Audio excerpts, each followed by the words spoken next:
Good afternoon, everyone. We are here with the aging experts, and we have a wonderful guest. You'll never guess where she lives once you hear her. But before we bring her on, I'm Carol Henderson, and I have Life by Design, and I help you to make the second half of your life better than the first half of your life and live your life full out to the very end. And I have with me my wonderful co-host, Miss Barbara Ellison. Well, hi everybody. Yes, yeah, I'm Barbara Ellison. I'm the founder of the Wellness Playroom, and I'm a transformational life trainer, and I work with baby boomers because you know what? We do not have to get old. We can have an age is a number, and it's not about trying to look like a 30-year-old.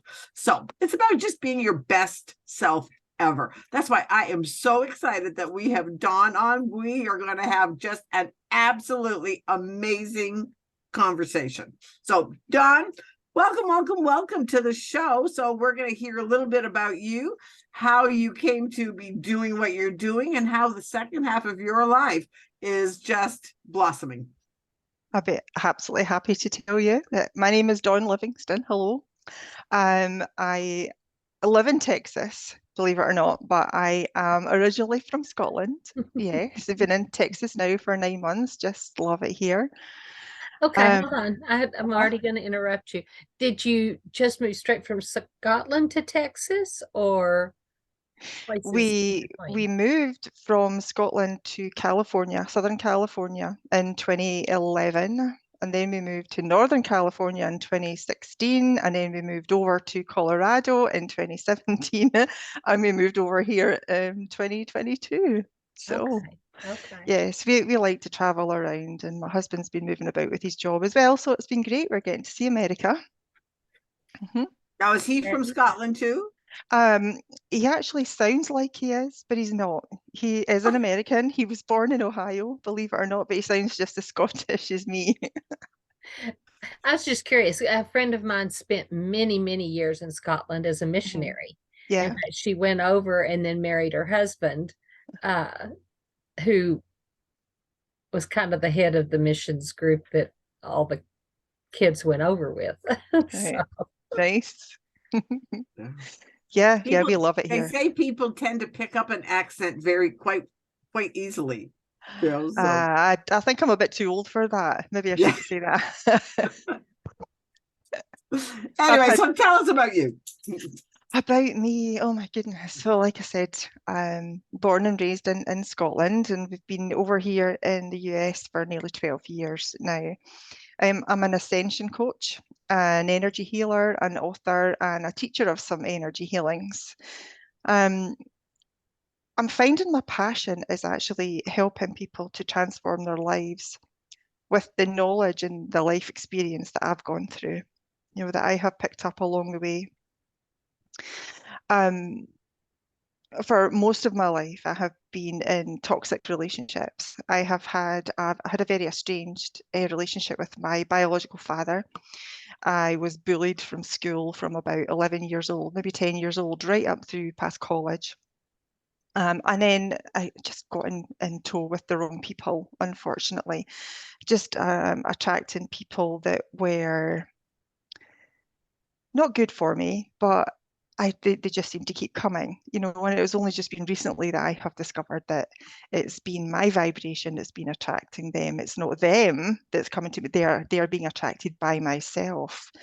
So by changing the vibrations, because everything's all about, I'm very much about energy, about vibration, about frequency and healing on those levels.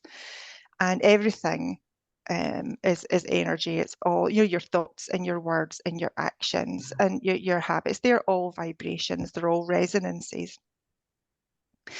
And if we are constantly thinking like angry thoughts and saying angry words, then that's the vibration we are putting out into the world, out into the universe. And the universe, through the law of vibration, just attracts it back to you, sends it your way, because that's what you're vibrating. And through my life, I've got 3 children, and I took my 2 youngest to karate classes 2 days a week. And I had a very bad fall one day. I was thrown pretty hard and landed really badly on my right hip, and I broke one of the discs in my back. That pain was just excruciating, and I was flat out on my back for about 4 months because I could hardly stand for any length of time, and I certainly couldn't sit. And I knew that in my marriage at that time, I was not happy. I didn't have a clue what was going on. I just knew there was something not right. And that 4 months being off work, being by myself, certainly gave me a lot of time to think about what's happening. So after the 4 months being off work, I went back to work and I had to see a counsellor. And she was just checking that everything was okay with me, and could the work do anything to help me, to make me feel a bit better. So she asked me the question, so how are things at home? And Okay, hold on. I have a question. Yeah. Is this in Ireland? It's in Scotland. Scotland? In Scotland, yes. Okay. Yeah, this was in 2005. In 2005. Okay. So she had asked me, how are things how are things at home? Is everything well? And I just ranted. I just gave her this big rant, and I got all these emotions out, how my husband made me feel, the things he said, things he would do to me, things he would say to me, and how he made me feel. And after all of that, she said to me, she said, so how long have you been abused? And I immediately thought that abuse was physical. And I had said, no, I've never been abused. He's never hit me. Didn't think he ever would. And that was my light bulb moment when she said, but abuse isn't just physical.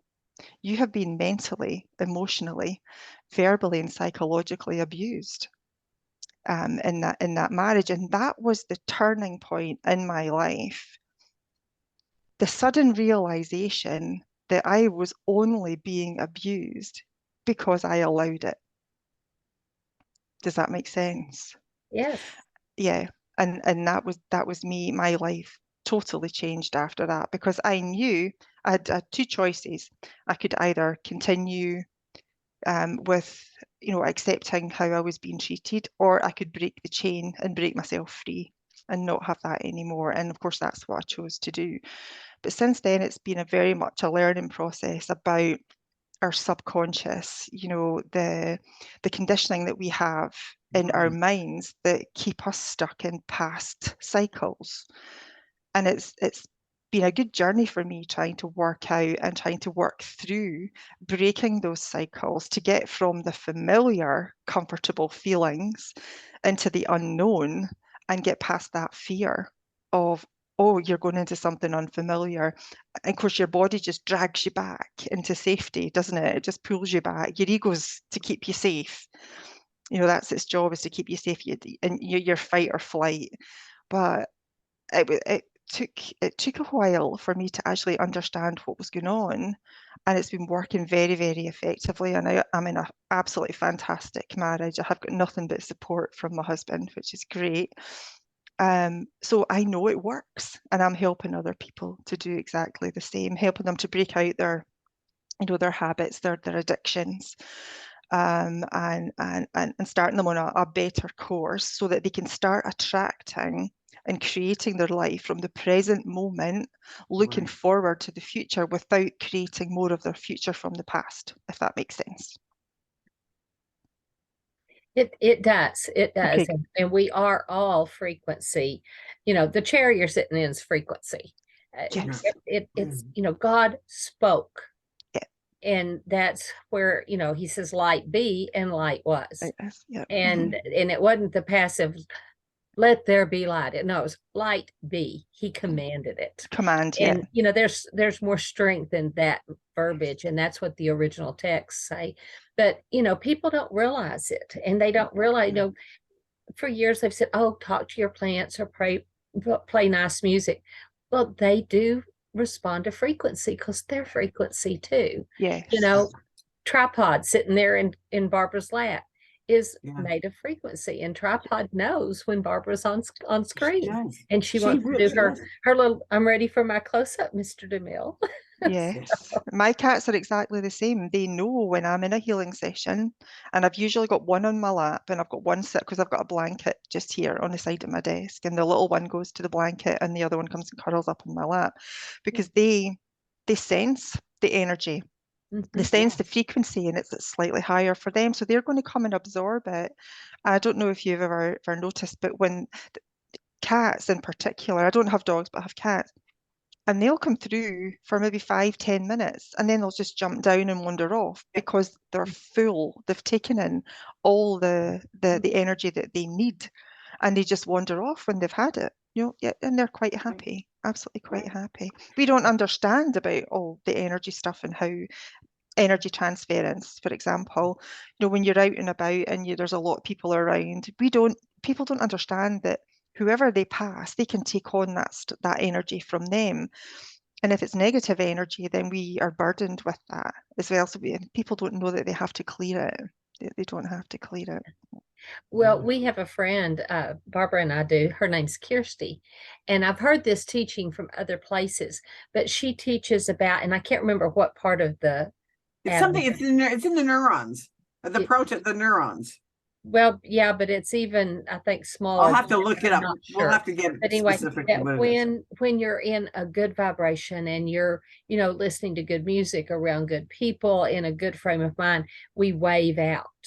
Okay. But then when we're in fear or anger or in a bad proxy, it's like it goes like up a fist. and think Yes, about, we shrinking. talk about my stomach's in a knot. Yeah, We know it. these things and our verbiage Mhm. says them, and we don't know what we're saying, but that our frequency, our, for lack of a better term, aura, is it 23 feet, Barbara, that it goes out? And it's an astronomical Yes, it's quite distance wide. Yeah, when you're many in feet. good vibration. You're in good vibration. Yeah. It's all about your state, getting yourself in the right state. And then, yes, everything will be happier. You just have to feel that feeling of joy or excitement or whatever it is that you want to experience, because that's how you generate things. That's how you attract things. You're familiar with the 7 chakra system, yeah? So your top 3 chakras are where your thoughts are generated, and your bottom 3 chakras are where your emotions are generated. So thought plus emotion equals a feeling, which comes from the heart. And it's the heart that emanates this excitement or this joy, this love, whatever it is that you want to be, whatever state you're in. And that's where the magnetism happens. That's with the attraction. So it's all about being in a good state of mind. It's all about choice. Choosing to be in a better state, your perception of what's going on, catching yourself thinking negative thoughts about yourself or saying negative things about yourself, because we all do it. We all do. I have the first one to put my hand up, saying I had treated myself really badly for so many years. Yeah. And we talk a lot on our shows about, circling up or circling down. And you do that with the words of your mouth, but you do it with your thoughts. And a different friend of ours named Jim, he says you have over 3 trillion. 37.2 trillion. Yeah, 37.2 trillion cells eavesdropping on every thought, trying to fulfill those thoughts. So if you're continually thinking, I hurt, you're going to hurt. You're going to hurt. Oh, yeah. And, it's like, oh, my aching back. And you keep saying that, and you're going to have an aching back. But if you have gratefulness and you're thankful for what God's given you, and that the sun came up and it's beautiful and it's a new morning and you have breath in your lungs, and those are grateful, thankful thoughts, you're going to have a better day. Oh, yeah, much better. And I keep saying that, your words are spells. Yeah, you cast spells with every single word you say, and your words are so powerful that they can either heal you or they can destroy you, and the choice is yours. Whichever way you want that to go, you're going to get it. Yeah. That's like one of the things that I go back to so often is, like, it says in the Bible that let the words of your mouth and the meditations of your heart. Well, guess what? That impacts every bit of your life. Every bit of your life. Yes. And sometimes, yes, physical things happen to me. I'm going to share. Yesterday, we got a new one of those new elliptical things. So I got on it yesterday. Never thought of it as being using different muscles. Oops. So did I just start with 5 minutes? No. 25 minutes later, I got off and I said, "Oh, this was great." Well, guess what I felt this morning? You had wobbly leg syndrome, did you? And of course, the first thing I can remember thinking, what's wrong with my legs? What's right? Because I forgot what's wrong with me. And that's the first thing that comes to your mind, of course. And how often do we do that with everything? Yes. Oh, what's wrong with and me? then repeat it all day to everybody you run into. Right. I mean, how many people would go out and say, my legs hurt, my legs hurt, my legs hurt? Exactly. And then tell everybody why. So once it was the realization, well, Barbara, you did 25 minutes on a brand new electrical, like a brand new for me. I didn't realize that every activity that you do uses different muscles. So, of course, the muscles that haven't been used in probably 25 years are screaming at me, saying, why did you abuse me?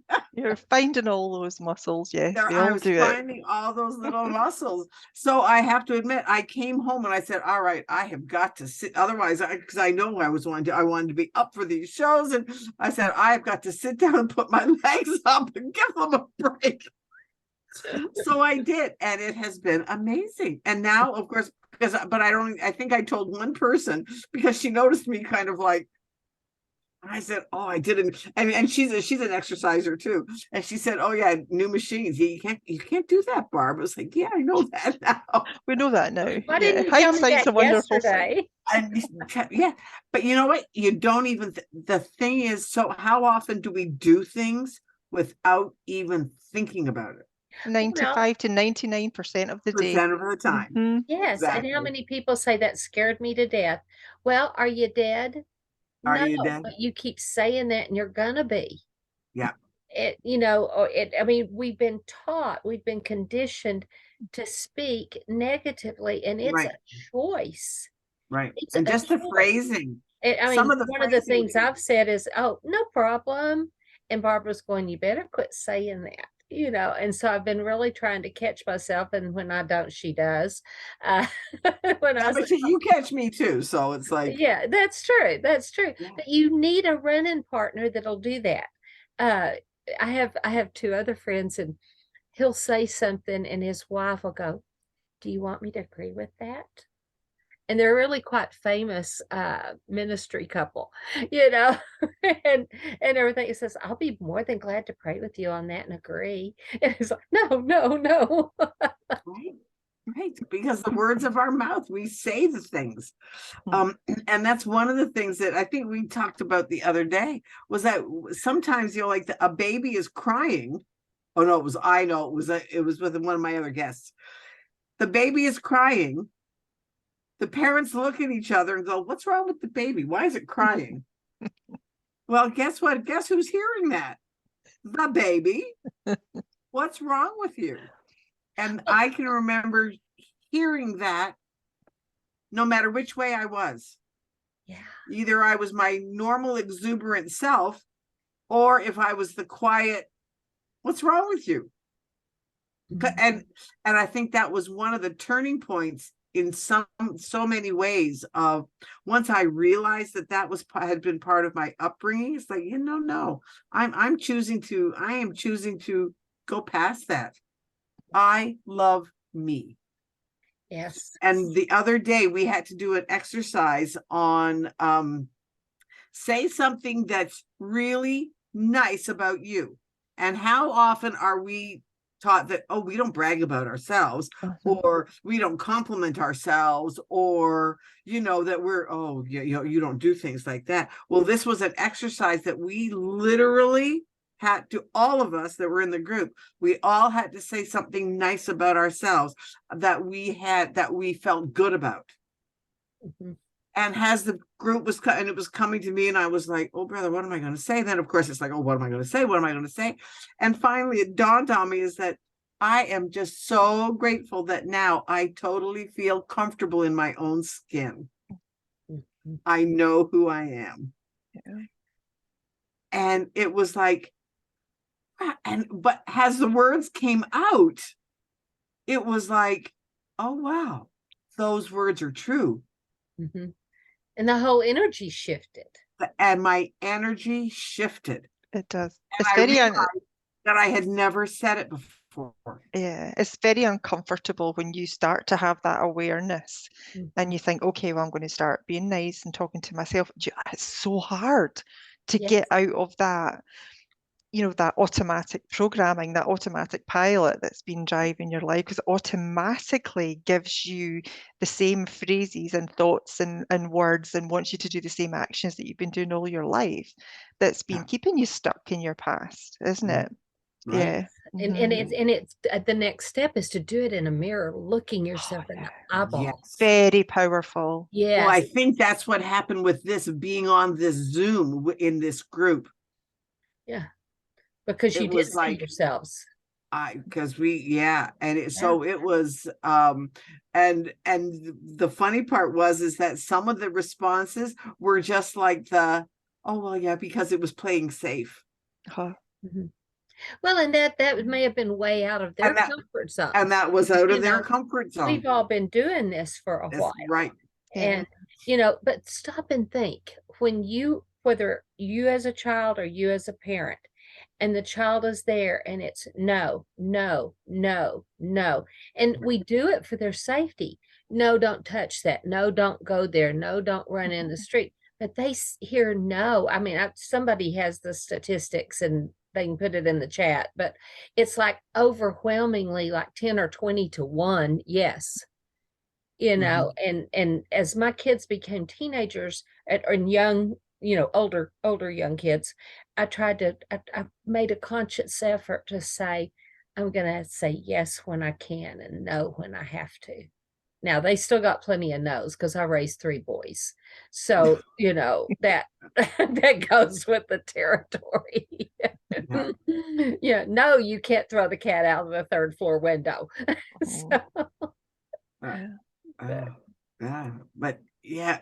But so often we're taught exactly that, the no to everything. And you have to. I mean, they're going for the hot stove. You have to say, and they learn it. But then that no gets programmed into their psyche. And it's so hard for us to ever say yes to ourselves. We tend That's very true. And did you know that your subconscious mind is wide open from birth to about 8 years old, 7, 8 years old? It's wide open, and it's absorbing every single thing like a sponge. And whatever goes into your subconscious mind becomes your truth. It becomes your belief. So those will be the resonances that you have taken on, and that's the frequency that you're going to vibrate out every single day. So it's very important to make sure that when your child is growing up, that it's mentally being fed the right information. It's in a family where there's motivation and there's encouragement and there's lots of love in there, so that the child grows up feeling loved and it feels like it's he's deserving.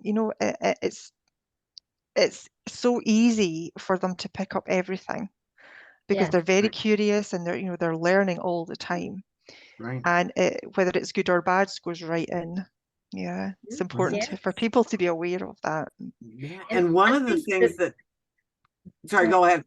Well, I think that half of everything you learn in life is supposed to happen in the first 3 years. So about the majority of it, and then it goes up to like the 8 and the 10. But a full half in the first 3 years. How many of y'all realized how much? And they're coming out more and more like children responding at infancy. And I can remember my son, he was 9 months old the first time he ever went off and to a Mother's Day out. And that night he came in and he was just talking and talking. Of course, he couldn't talk. He was cooing and cooing. But I told Keith, I said, I think he's telling us his whole day. He was just Yeah. laying in his bed by himself, cooing. And I'm like, oh my goodness, because I never knew babies did things like that. But that's what Right. he was trying to communicate, all of his experiences for his first day away from us. Right. Right. And that's one of the things I was listening to, and I'll have to look up her name again, is that she said you have to realize, people, that most of your impressions happened before you had language. It was only once we learned language that we could form, oh, well, there must be something wrong with me that I'm doing this. Those kinds of things. And one of the examples that they gave was that how many times when your parent called you, used your full name, you would sit there and go, Your Sunday name. You tensed up. You immediately knew you were in deep trouble. So that shaped your entire day. And there was nothing positive to offset it. There wasn't a hug. And one of the things that I'm doing is positive intelligence, that in a relationship, if you do not have 5 positives to offset that one negative, you do not have a positive relationship. Wow. But it can be as simple as, okay, yes, kids need to be reprimanded, kids need to be guided, absolutely. But start it with a positive. You know what? We're going to have a talk about your behavior. This is not, and just have that but I love you, but we are going to have a talk about your behavior, and then the afterwards, well, what do you think we can do to prevent this happening again? And then, let's have a hug and let's go on with this. Well, and how many There's people spank a child and then leave them in their room, so you think about it? Yeah, right. For a few moments, maybe, but then you need to go and reconcile and let them know you love them. Yeah. And that spanking was a consequence for something they did, but it doesn't make them bad, and it doesn't make them, and it doesn't make us not love them. Yes, yes. And so many parents don't go to that extent because they think, oh, they've got to learn their lesson. But to hug them and love them and just lavish the love on them, to accept them back in at, so that it's not, it's that unconditional love. Yes, I might have done something. I might have had to pay a consequence. And of course, the new generation, there's a whole lack of consequences that we won't. Yeah, we don't have enough time to go there here. Parenting style. It's like, and like spankings and even shouting at a child, or that's very traumatic to the mind and to the body of a child. They don't understand what's happening. They just know that they feel threatened, so they will shrink within them, and the more it happens, the deeper they shrink into themselves. And that's when they become they don't have any outgoing, and their social skills may be impacted, and they don't want to be friends with anybody. They just sit and they're within themselves, really. So we've got to be careful about the words and our actions towards children as well, because they can take it very badly. And that sticks in the cells as well. Stones will break my bones, but words. Yeah, it's a horrible thing, isn't it? It's so wrong, because those words can be much, if you spank properly according to biblical standards, which it is there, and then do the reconcile afterwards, it can be corrective. But to tell a kid, you're so bad, or how stupid is that? It's like, don't even, because they believe it. They believe they're stupid. Believe every word you tell them. They do indeed. Yeah. And how often do we say that to ourselves and our own inner child? Oh, yes. Yes. Like this class that I was listening to, one of the gals, she said, oh yeah, my inner voice would always say, oh, I just hate your body. Well, how you're just ugly. And just, ooh. And so finally she learned, she was, it's all a learning process. finally she said, so the next time she heard that voice in her head going, "You've got an ugly body," she turned right around and said, "Well, then go find another body." It's great. Yeah. To But the most of us aren't aware that that's what we're doing. We're not Yes. realizing how Yes. detrimental that is to ourselves. To You know, ourselves. the first point is awareness that you think about, you try and catch your thoughts when you're thinking these things or when you're saying the words to yourself, because Yes. that's the first step in positive change, is awareness that you're actually doing something that's holding you back. Yeah. Yeah. Because if you're not aware of something, you can't change it. Yeah. Right. And scripture says, take every thought captive.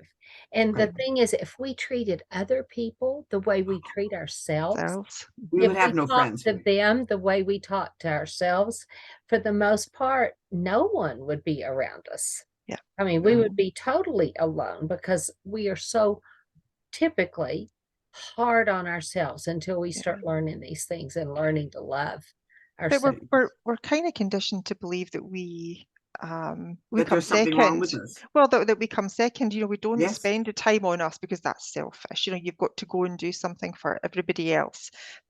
Everybody else comes first, and then you have to put yourself second if you've got the time to do it. Right. Yeah. So, Right. but people don't understand that, you know, you are the most important person in your life. Right. You're the Because only person that you can yes, never leave. that's Yeah. and if you can't look after yourself, you're not going to be present to help anyone else. It's like, you know, getting on your airplane. Yeah, when they're Right. doing the safety thing, they tell you put your own mask on first before helping others, because if you're flat out with no oxygen, you can't help the person sitting next to you, right? So you've got to Right. look after yourself Exactly. first. Life is exactly the same. Exactly the same. Yeah. Right. Very Mhm. nice. Wow. Well, Dawn, this has been absolutely an amazing It conversation. has. We'll have to have Thank you. you on again. Yeah. So tell people how they can get in touch with you. They can get in touch with me through email, support@dawnlivingstone.com, or my website, dawnlivingston.com, and there's a contact tab. They can just fill in their information. I can get in touch with them. Yeah. Wonderful. Cool. Wonderful. Well, we truly thanks for coming on. yeah, This has You're been welcome. great. this We has enjoyed been appreciate it. because So, we Carol and I truly believe that there's a place for everybody. mhm. And you know, when you find, like, we love having people come on, because you know what? Somebody might not resonate with me or with Carol, but they might resonate with you, or somebody that you're talking to would, oh yeah, no, and they would resonate with us. That's the beauty of this. And Yes. there is more than enough for all of us. Yes. Yes. So thank you so much for spending this time with us. This You're was welcome. a blast. Thank you for having me, ladies. Well, thank you for coming on. Yeah. Pleasure. Thanks. Bye, guys. Okay, Bye. bye.